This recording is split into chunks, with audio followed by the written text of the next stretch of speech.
Hi everyone, this is Sean. In today's video, I'm gonna give you some tips if you want to start a private security training company, or maybe you're an instructor, maybe you're an investor. I'm gonna give you some tips.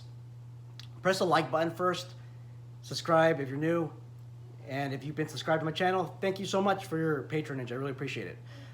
So if you're gonna offer live training, maybe a firearms permit course, a guard car course, a baton course, pepper spray course, or any type of course that's live, this is something that I have learned. Please learn from all of my mistakes. Remember, a wise person learns from the mistakes of others. That's me. I'm the other. And a fool learns from the mistakes of their own. Something like that, right? So learn from others' mistakes. Learn from my mistakes, if that makes any sense to you. I've made a lot of mistakes. This is something that I learned about offering training. You should collect the money up front. So if I have 10 students, because this happened to me before in the past, I got 10 students that call, hey, I want to go to the guard car course. Okay, it's going to be on Monday. Come Monday, how many students show up? Those of you who have actually trained others, you know what the answer is already. So if 10 say they're going to show up, and it's one of these companies where you can just pay when you get there. If you ask 10 to show up, how many are going to show up? If 5 show up, it's a good day. And this is a mistake that I've learned many times over and over again. The most expensive training that I was offering years ago was the exposed firearm permit course. And again, I would have 5 students say that they're going to show up, and then sometimes 2, sometimes 1. So let's get into this. When you offer a course, charge 100% of the course fee, all up front. And you want to collect 100% of it, depending on the type of course, depending on your location, about 5 days before the actual course starts. Should you do non-refundable? I would highly agree that you create a non-refundable system. And here's why. Because when you start issuing refunds, you're going to be you're losing some spots.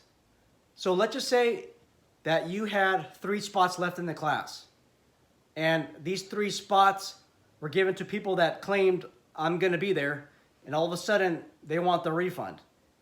And because you made the class full already, these 3 other people coming from different parts of the state wanted to show up to your class, but it was full. They couldn't attend your course. So now you're stuck with having 3 empty seats. Those seats could have been full. That's why you have to really think about a non-refundable policy.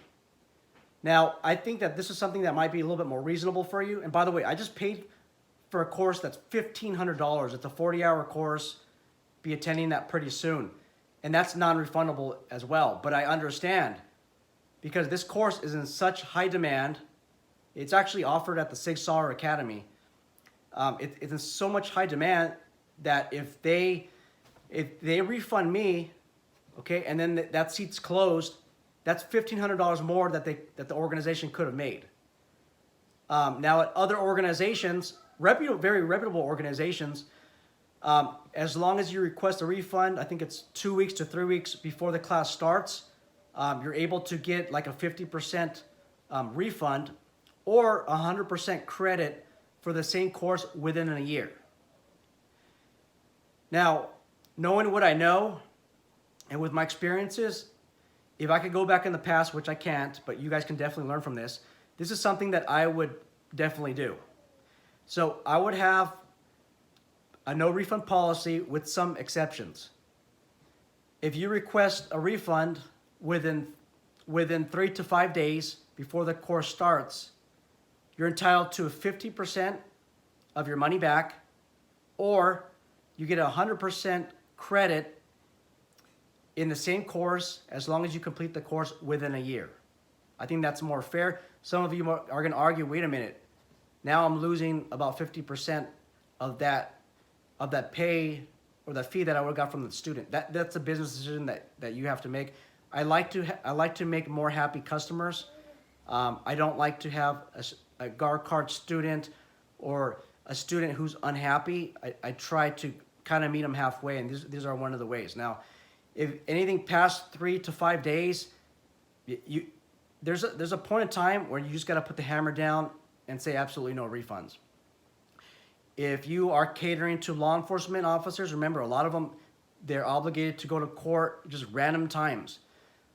Going to court should not be an excuse for, well, going, I'm having problems discussing this here. So having court is no excuse for showing up from the perspective of the business owner or the instructor. In those cases with law enforcement, you can either have a no refund policy, or my policy, I give you half the money back, or I'll give you 100% credit as long as you complete the course within a year. Other companies have different policies. Let me know what you guys think out there. You guys are trainers. Do you have some type of refund policy?